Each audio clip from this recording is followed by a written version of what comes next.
Hi everyone, I'm Lisa Marvin and welcome to your channeled reading for the week of November 22nd. I'm going to channel the tarot cards to tell us what energy has brought us into this week, what we need to focus on this week, and what's going to carry us into the future. So the first card that I see is the Seven of Wands. The Seven of Wands means that the energy that's carrying us into this week is that we've been forced to take things one day at a time. Patience seems to be coming up a lot for us. Maybe it's just me, but I'm sure you guys can relate. And so we've almost been forced to take things one day at a time and to really learn through each step to not rush. And even though we want certain things to happen quickly, sometimes, even though we don't realize it at the time, it's better for things to move slow and steady. So we've really been feeling that we've been a little bit trudging along, waiting for whatever we want to happen to actually happen. So this week, what we need to focus on is the Eight of Pentacles.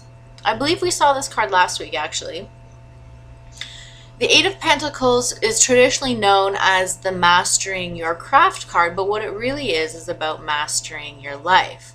So this is telling us that although things have been moving a little slowly, it's really meant to move slowly because this is the time when we can perfect everything that we want in our lives in a really organized way. So although it's slow moving, we really have the ability now to use our laser focus to really create and decide what it is that we want to build in our lives. So if you wanted to work on your career, you really had the time to almost separate everything into little sections and really work on each thing to perfect it, to make the whole that much better.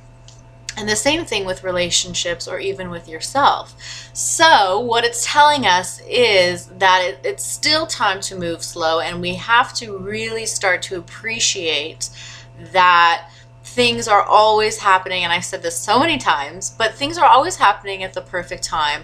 And even though our egos really want things to happen the way we want them to happen, we recognize that at the end of the day, everything that happened at the perfect time.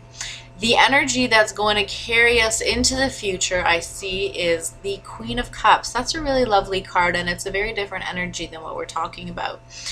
If we continue to focus and to take things one day at a time and to really hammer out everything that we want to do, we'll be able to create a space for ourselves where we'll be able to open ourselves up, feel that calm energy and that fulfilled energy that we're looking for, where we're not always kind of pushing and rushing. So what it's saying is this slow time and this focused movement is really going to create space in our lives for the other things that we want to achieve and that we want to feel. So we must remember to keep up the good work and to appreciate that we are taking things one day at a time, and that there is a light at the end of the tunnel. This will probably last for a few more weeks, and we'll start to feel it die down. So we just have to kind of hang in there until then and know that this is for our highest good, and remind yourselves of that when you start to get a little frustrated and confused and or annoyed. So keep up the good work, and hopefully next week we won't see any more working hard cards and we'll just have enjoyment cards. Okay, so we'll talk to you next week. Thank you. Bye.